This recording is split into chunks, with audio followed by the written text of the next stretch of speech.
Alright guys, welcome back to the channel here. So today's video I want to give you an update on my truck suspension for my F-150. This is a 2016 F-150. Real quick, you can see still running the Coopers. If you follow the channel, I'll do an update on those here as well in terms of mileage. I'll move on here real quickly. If you don't watch the channel before and see the front here when I'm running, check my other videos out for here, but this is the Eibach 2.0 Pro Truck coilover system there. So I've had those for about a year now. I see a couple with the Rancho control arm, but that's kind of high level overview of my setup here. You can see previously for the last few years, about 30,000 miles, I've ran the Eibach Pro Truck. I think it's a stage 2, which is what came with the coilovers. So the rear is just your basic, I believe, digressive valve shock. Great shocks. However, with the larger tires, kind of leaves a little bit to be desired, especially on the more extreme situations with off-roading, towing, washboard, gravel roads, that kind of stuff. So great shock, great all-around budget shock. That came with the stage 2 kit from Eibach. However, 30,000 miles, still plenty of life left. I'll likely sell these on Marketplace or something in the future. But what I was really noticing with towing heavier loads and then hauling a lot of landscape type stuff, these I think definitely have more capability, which is the Pro Truck 2R, especially with the larger tires like I mentioned. So if you're in the market for shocks and kind of wondering the difference between the two, there's not a whole lot on daily driving between the 2R, which is the Reservoir setup, versus the basic sport shocks on the regular stage 2 setup. What you will notice is washboard, gravel roads for sure. These seem to just absorb that much better, keep your tires planted much better, especially under acceleration. You can tell they just kind of hold their composure much better, whereas these will, you know, if you're getting real heavy washboard or higher speed gravel roads, these will kind of fade out a little bit for sure. Towing and hauling, definitely there's an advantage here. I think the more travel, the heat dissipation, obviously advantage.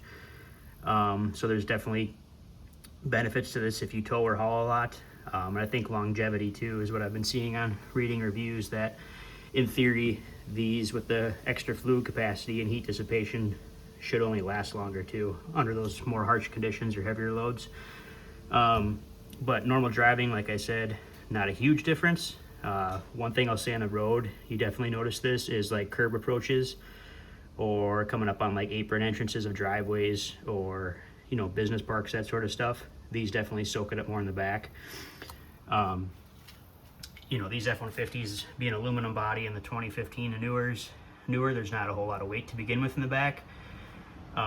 So they have a tendency with the stock shocks for sure to kind of hop around over those situations. So biggest thing too on here is higher speed on the road. Things like railroad approaches or railroad crossings, huge difference. So that tells me the better articulation and travel with these shocks, it definitely has an advantage there. So I haven't done a whole lot of like extreme heavy duty off-roading yet, other than some light like service roads and field type stuff with potholes and that sort of stuff, or like agricultural crossings with dips and stuff. So these definitely articulate better, I would say. And they just kind of, if you hit a bump or hit a bop, they just absorb it much better versus, you know, coming through the compression and the hard rebound or reaction cycle that you would see with these. So these, you can't go wrong either way for a value. Much improved over stock, definitely by far. And this is just a slight step up here. So what I would say is if you don't do a lot of hauling or towing, don't do a lot of like gravel roads or off-roading, that type of stuff, mostly street use, you're not going to really notice a huge difference between the two. So just normal daily driving, you know, maybe not necessary to have these, but situations such as the gravel washboard roads, apron or entrance approaches to driveways and industrial approaches, as well as railroad crossings, those are like the areas that I definitely notice these things shine. So anyways, hope this helps you if you're in the market for deciding between the two. Can't go wrong with either, especially over stock. So yeah, hopefully that helps you give an indication of, you know, how they perform in real life situations. Another thing quickly too is If you do run bigger tires, these are close to 35s, like 34 and a quarter. So they're 295/70 tire. Heavier tire, bigger tire. I think you get a better advantage or benefit with going with these as well. So yeah, hope that helps you if you're looking for rear shocks. This is part of the Eibach Stage 2 and Stage 2R kit.